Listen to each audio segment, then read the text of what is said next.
जय हिंद दोस्तों, कैसे हैं आप लोग। तो आज हम बात करने वाले हैं साल 2022 में आई एक स्लैशर फिल्म डेथ काउंट के बारे में। दोस्तों, ये फिल्म हाल ही में रिलीज हुई है और इसकी कहानी बहुत ही अच्छी है, जो कि 100 मूवी से काफी ज्यादा मिलती जुलती है। इस फिल्म में डार्क वेब पे एक गेम खेला जाता है जहां लोग अपने आप को टॉर्चर करते हैं और उनमें से कौन जिंदा बचता है ये आपको वीडियो के अंत में पता चलेगा। तो आप इस वीडियो को पूरा जरूर देखिएगा। फिल्म की स्टार्टिंग में हमें रेचल नाम की लड़की दिखाई जाती है जो कि बेहोश पड़ी हुई थी। जब उसकी आंखें खुलती हैं तो वो अपने आप को एक अनजान रूम में पाती है और उसके सर पे एक चोट लगी होती है, जिससे वो समझ जाती है कि किसी ने उस पे हमला करके उसे बेहोश किया था। उसके गले में एक पट्टा होता है और वो जंजीरों से बंधी हुई थी। वो दरवाजे के पास जाके उसे खोलने की कोशिश करती है, लेकिन वो दरवाजा नहीं खुलता, जिससे वो जोर से चिल्लाती है, लेकिन कोई भी उसकी आवाज नहीं सुन रहा था। रेचल को वहाँ पे एक टूल बॉक्स भी मिलता है जिसमें कई सारे औजार मौजूद थे और ये देख के उसे समझ नहीं आ रहा था कि आखिर वो कहाँ पर है। तभी उसके सामने पड़ी स्क्रीन ऑन होती है जिसमें वो कई सारे लोगों को देखती है जो कि उसी की तरह वहाँ पे कैद थे और उन्हें भी कुछ नहीं पता था कि आखिर वो वहाँ पे कैसे पहुंचे। रेचल कुछ लोगों को आइडेंटिफाई करती है जो कि उसके स्कूल में ही जॉब करते थे और वो खुद उसी स्कूल में एक टीचर थी। तभी वहाँ पे जोर से सायरन बजता है और एक आदमी उनकी स्क्रीन पे आता है। वो सभी उससे पूछते हैं कि आखिर वो कौन है, तो वो बताता है कि उसका नाम वार्डन है और वो यहाँ पे उनके साथ एक गेम खेलने आया है। वो उनसे कहता है कि वो सभी ऑनलाइन है और ऑडियंस उन्हें देख रही है और वो सभी उनके परफॉर्मेंस पे उन्हें वोट करेंगे और जिसको लोग ज्यादा लाइक्स देंगे वो यहाँ से जा सकता है। इस गेम में बहुत सारे राउंड होने वाले हैं जिसमें एक एक करके वो सभी एलिमिनेट हो जाएंगे और उनको उसके रूल फॉलो करने होंगे, नहीं तो उनके साथ अच्छा नहीं होगा। वहाँ पे कंटेस्टेंट नंबर 6 होता है जिसका नाम होजे था और वो वार्डन को देख के उसे गाली देता है और उससे कहता है कि वो ये गेम नहीं खेलना चाहता। वार्डन उससे कहता है कि अगर वो ये गेम नहीं खेलेगा तो वो उसे मार डालेगा, क्योंकि उन सभी के गर्दन के पीछे उसने एक चिप लगाई हुई है जिसे वो एक बटन दबा के ब्लास्ट कर सकता है और उससे उनकी मौत हो जाएगी। होजे उससे कहता है कि उसे उसकी बात पे यकीन नहीं है और वो उसे गेम खेलने से इनकार कर देता है। ये सुन के वार्डन उसे आखिरी वार्निंग देता है, लेकिन फिर भी वो नहीं मानता और तभी वार्डन उसका बटन दबा देता है जिससे उसका स्कल ब्लास्ट हो जाता है और होजे की वहीं पे मौत हो जाती है। ये देख के बाकी 7 कंटेस्टेंट्स हैरान हो जाते हैं और उन्हें पता चलता है कि वो मजाक नहीं कर रहा। कंटेस्टेंट नंबर 8 ये देख के चिल्लाने लगता है और वो अपनी चिप बाहर निकाल देता है और वार्डन से कहता है कि उसने अपनी चिप बाहर निकाल ली है तो वो उसे नहीं मार सकता। वार्डन उससे कहता है कि उसने अपने गर्दन से चिप तो बाहर निकाल ली है, लेकिन अगर वो पट्टा खोलेगा तो वो भी ब्लास्ट हो जाएगा।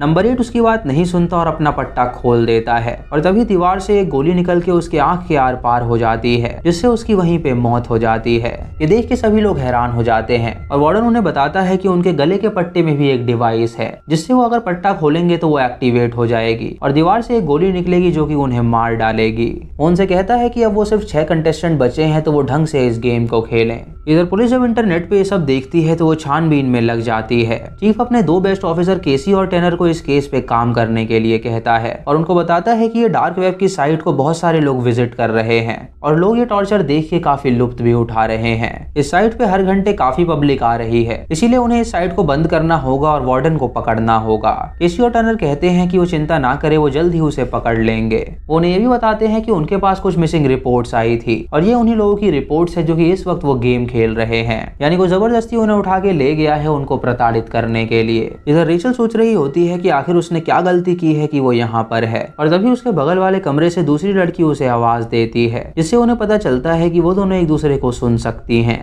वो दोनों बातें करती हैं कि आखिर वो यहाँ से कैसे निकलेंगी। तो रेचल उससे कहती है कि वो चिंता ना करे, वो कोई ना कोई तरीका जरूर निकाल लेगी। तभी जोर से सायरन बजता है और वार्डन उन्हें अपनी अपनी स्क्रीन के आगे आने के लिए कहता है। वो उन्हें बताता है कि गेम का राउंड 1 स्टार्ट होने वाला है। एक बूढ़ी औरत वार्डन को कहती है कि वो उसकी स्क्रीन के सामने नहीं आएगी। वार्डन उससे कहता है कि अगर वो ऐसा करेगी तो वो एलिमिनेट हो जाएगी। वो लेडी उसकी बात नहीं मानती और दरवाजे का लॉक तोड़ने के लिए वो दरवाजे के अंदर हाथ डालती है, लेकिन तभी 2 ब्लेड उसके हाथ को पकड़ लेती हैं जिससे उसका हाथ कट जाता है और उसके बाद उसके दीवार में बंधी चेन उसके गले को दबाने लगती है, जिससे कि उसकी वहीं पे मौत हो जाती है। डिटेक्टिव जब ये देखते हैं तो वो काफी हैरान हो जाते हैं क्योंकि उनके सामने तीसरा मर्डर भी हो चुका था। तभी उनके ऑफिस में रोते हुए एक बंदा आता है जो कि उन्हें बताता है कि वो होजे का भतीजा है और उसने उस साइट पे अपने चाचा को मरते हुए देखा है। केसी उसे समझाता है कि वो चिंता ना करे, वो उसके चाचा के कातिल को जल्दी ढूंढ लेंगे। इधर वार्डन अब वो राउंड स्टार्ट करता है जहाँ पे अब केवल सिर्फ 5 कंटेस्टेंट्स मौजूद थे। वार्डन लोगों से कहता है कि वो उन सभी लोगों के लिए वोट करें और जिसपे भी ज्यादा लाइक्स आएंगे वो पहले ये टास्क परफॉर्म करेगा। रेचल को को 3000 लाइक मिलते हैं, जिससे वो पहले यह टास्क परफॉर्म करने वाली थी। वार्डन उससे कहता है कि वो जल्दी से टूल बॉक्स में से एक टूल ले ले, जिससे वो अपने आप को इंजर करेगी। वो एक पेपर कटर उठाती है और उसे खोलती है, और वार्डन कहता है कि उसके पास 20 सेकंड है अपने आप को इंजर करने के लिए, और अगर वो ऐसा नहीं करेगी तो वो उसे मार डालेगा। रेचल उससे अपने एक थंब का नेल उखाड़ देती है, जिससे उसे काफी दर्द होता है, और ये देख के सभी लोग हैरान हो जाते हैं क्योंकि उन्हें भी ये सब करना था। उसके बाद वार्डन नंबर 4 को कहता है कि अब उसकी बारी है, तो नंबर 4 उससे कहता है कि वो ऐसा नहीं कर सकता क्योंकि वो स्कूल का प्रिंसिपल है। नंबर 4 वार्डन से पूछता है कि आखिर वो कौन है और उनके साथ ऐसा क्यों कर रहा है, तो वार्डन उसका कोई भी जवाब नहीं देता।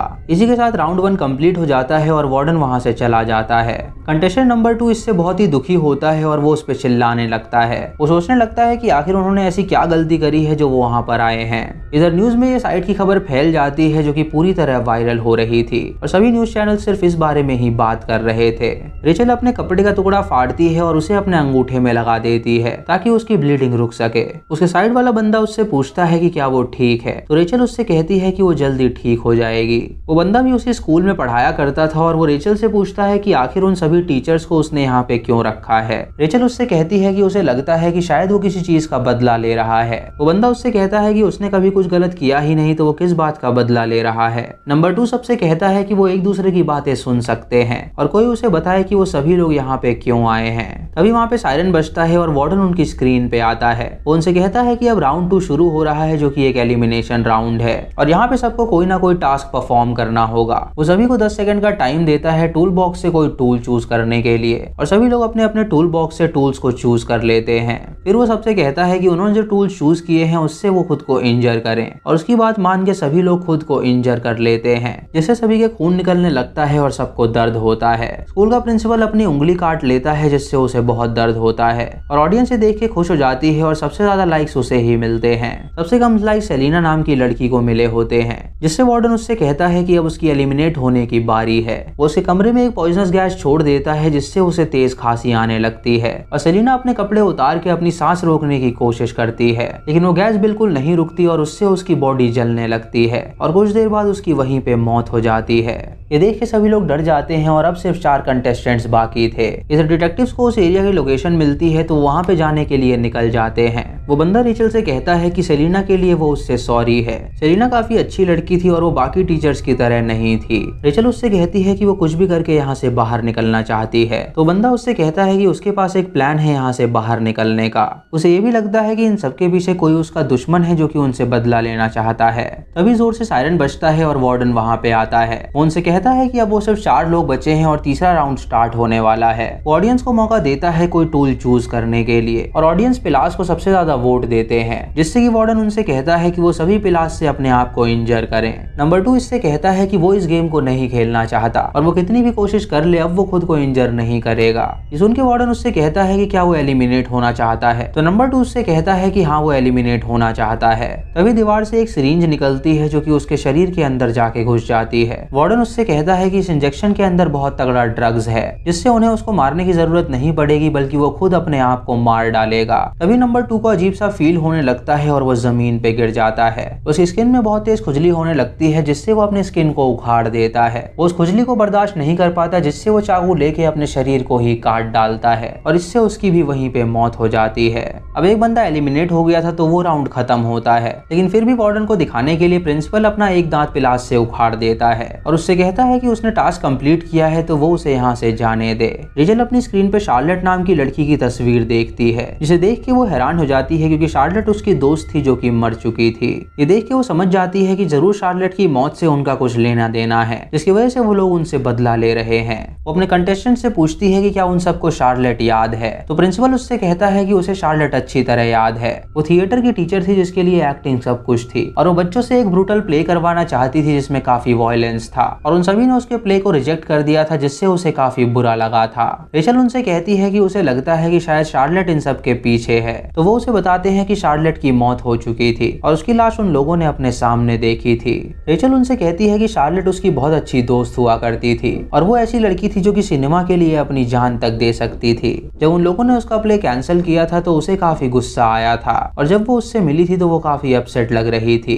तभी जोर की सायरन बजता है और वार्डन उनकी स्क्रीन पे आता है। वो उनसे कहता है कि उनकी वजह से एक मासूम ने अपनी जान दे दी थी और वो यहाँ पे आया है उन सबसे बदला लेने के लिए। वो नेक्स्ट राउंड स्टार्ट करने वाला है तो वो तैयार हो जाए उसे खेलने के लिए। इस राउंड में सबको अपने टास्क परफॉर्म करने होंगे और उन्हें टूल बॉक्स में से खुद से औजार चूज नहीं करने हैं, बल्कि ऑडियंस चूज करेगी कि उन्हें कौन से औजार से परफॉर्म करना है। ऑडियंस सबसे ज्यादा लाइक ड्रिल मशीन को देती है तो वो सभी ड्रिल मशीन उठा लेते हैं। प्रिंसिपल उससे कहता है कि उसने अपना दांत निकाला है तो उसे इस राउंड में कंसेशन मिलना चाहिए। वार्डन उससे कहता है कि वो जानता है कि वो उसका नकली दांत था और वो ड्रामे ना करे क्योंकि टास्क उसे भी परफॉर्म करना होगा। प्रिंसिपल को इससे बहुत गुस्सा आता है और वो उससे कहता है कि वो इस गेम को नहीं खेलना चाहता। तभी उसके ऊपर केरोसिन ऑयल की बारिश होती है और वार्डन उससे कहता है कि अगर वो टास्क परफॉर्म नहीं करेगा तो वो उसे जला देगा। इस उनके प्रिंसिपल को बहुत गुस्सा आता है और वो स्क्रीन पे ही स्क्रू ड्राइवर चलाने लगता है, जिसकी चिंगारी उसके शरीर पे जा गिरती है और वो जल के मर जाता है। इधर पुलिस को खबर मिलती है कि उस साइट पे प्रिंसिपल जल के मर गया है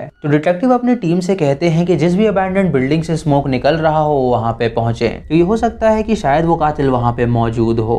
अब इस गेम में सिर्फ दो लोग मौजूद थे, रेचल और वो आदमी। वो बंदा रेचल से कहता है कि उन सबकी गलती की वजह से शार्लेट की मौत हुई है और वो अपनी गलती मानता है और अगर इसके लिए उसे मरना हो तो वो तैयार है। वो रेचल से कहता है कि इसमें उसकी भी गलती है। वो शार्लेट के पति साइमन के साथ रिलेशनशिप में थी और उसको ये बात पता लग गई थी, इसीलिए हो सकता है कि शायद उसने आत्महत्या कर ली हो। रेचल उसे बताती है कि साइमन एक बहुत बड़ा फ्रॉड था, उसने उसे बताया ही नहीं था कि शार्लेट उसकी बीवी है और अगर उसे ये बात पता होती तो वो साइमन के नजदीक कभी आती ही नहीं। तभी वार्डन उनके सामने आता है और उनसे कहता है कि वो अपनी अपनी स्क्रीन के सामने आ जाएं। रेचल कहती है कि अगर उसमें हिम्मत है तो वो अपना चेहरा दिखाए। उसे पता है कि वो साइमन है जो कि अपनी बीवी के मौत का बदला उनसे ले रहा है। ये सुन के वार्डन उससे कहता है कि वो बहुत ही गलत गैस करती है। तभी उनकी स्क्रीन पे बंधा हुआ साइमन आता है जिसे वार्डन ने बंदी बना रखा था। ये देख के रेचल हैरान हो जाती है और सोचती है कि आखिर वार्डन है कौन। वार्डन उनसे कहता है कि वो जल्दी से अपने मनपसंद औजार चूज कर लें और उससे अपने आप को हर्ट करें और परफॉर्मेंस के बेसिस पे ऑडियंस उन्हें वोट देगी। वो लड़का एक हैमर उठाता है और उससे अपने हाथ की हड्डियां तोड़ देता है और रेचल एक पेपर कटर से अपना माथा काट देती है जिससे उसे ढेर सारा खून आने लगता है।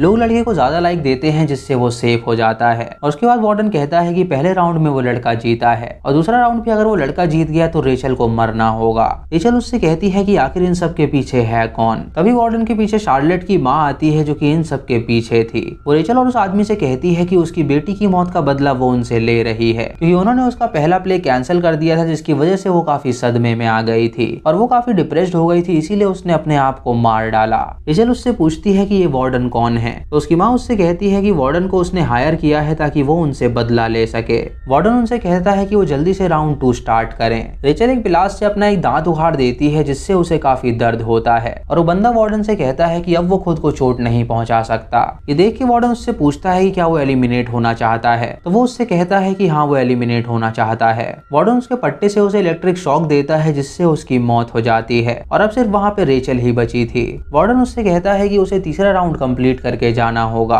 उसे आखिरी राउंड में 10,000 लाइक्स लाने होंगे जिससे वो फ्री हो जाएगी। तभी वो दोनों डिटेक्टिव उस बिल्डिंग में पहुंच जाते हैं जहाँ पे ये सब हो रहा था और वार्डन के टेबल पे सायरन बजने लगता है जिससे वो समझ जाता है कि वो लोग यहाँ पे आ गए हैं। वो शार्लेट की माँ से कहता है कि वो यहाँ से निकल रहा है और काम खत्म करके वो भी यहाँ से निकल जाए। रेचल एक कोड़े लेती है और अपने आप को मारने लगती है जिसे लोग काफी इंजॉय करते हैं और उसे 3000 लाइक्स देते हैं। इधर वार्डन जब जा रहा होता है तो डिटेक्टिव उस पे गन तान देते हैं। वो उससे कहते हैं कि वो अपना मास्क हटाए और अपना चेहरा दिखाए तो वार्डन उनसे कहता है कि वो लोग उसे कभी नहीं पकड़ सकते। वो उनके सामने स्मोक कर देता है और वहां से भाग निकलता है और उसके बाद वो डिटेक्टिव उसे ढूंढने लगते हैं। इधर ज्यादा लाइक्स पाने के लिए रेचल अपने आप को निवस्त्र कर लेती है और उसके बाद वो खुद को कोड़े मारती है जिससे उसे 9000 लाइक्स मिल जाते हैं। इधर केसी वार्डन को भागते हुए अपने सामने आते हुए देखता है तो वो उसे शूट करके मार डालता है। जब वो उसका मास्क हटाता है तो वो देखता है कि वो वार्डन नहीं बल्कि साइमन है जिसके हाथ बांध के उसने उसके सामने फेंक दिया था। इधर वार्डन टर्नर के पास आता है जो कि उसे जान से मार डालता है और जब केसी वहां पे पहुंचता है तो अपने पार्टनर की लाश को देख के वो हैरान हो जाता है। तभी वहां पे शार्लेट की माँ भी आती है जो कि उससे कहती है कि वो इनोसेंट है और वहां भी रेचल भी कमरे से बाहर निकल के आ जाती है जो कि जिंदा थी। तभी केसी को वार्डन कॉल करता है और उससे कहता है कि वो उसकी गाड़ी में है जिससे केसी उसके पीछे चला जाता है और उन सबको वहीं पे छोड़ देता है। शार्लेट की माँ रेचल को देख के उससे पूछती है कि आखिर वो जिंदा कैसे बच गई। तो शार्लेट उसे बताती है कि जब कैमरा उसे नहीं देख रहा था तो उसने अपनी गर्दन से चिप निकाल दी थी और उसे दूर फेंक दी थी, और बहुत ही जल्दी उसने अपने गले का पट्टा भी निकाल दिया जिससे वो जिंदा बच गई। वो एक गन उठाती है और उसकी माँ को शूट करके मार डालती है, और उसके बाद हम वार्डन को देखते हैं जो कि वहां से भाग निकला था। फिर हमें कुछ दिनों बाद की कहानी दिखाई जाती है जहां हम उस गेम के नए कंटेस्टेंट्स को देखते हैं जो कि वैसे ही किसी रूम में बंद थे और वो गेम खेलने वाले थे। उनकी स्क्रीन के सामने वार्डन आता है और उनसे कहता है कि अब उन्हें गेम शुरू करना चाहिए, और इसी के साथ ये मूवी यहीं पे खत्म हो जाती है। तो दोस्तों ये थी इस फिल्म की कहानी, और आपको इसी कहानी कैसी लगी आप हमें कमेंट सेक्शन में जरूर बताएं। दोस्तों ये फिल्म सॉ से इंस्पायर्ड होकर बनाई गई है, और अगर आप गोर और स्प्लैटर के फैन हैं तो आप इस मूवी को एक बार जरूर देखिएगा। बेशक ये लो बजट मूवी है लेकिन ये आपको काफी एंटरटेन करेगी। चैनल पे नए हैं तो ये सब्सक्राइब करें और बेल आइकॉन दबाएं नोटिफिकेशंस के लिए, और मूवी लिंक्स के लिए आप हमें टेलीग्राम पे फॉलो कर सकते हैं। दोस्तों वीडियो को लाइक और शेयर करना बिल्कुल मत भूलिएगा। तो मैं मिलता हूँ आपको अगली वीडियो में, तब तक के लिए जय हिंद।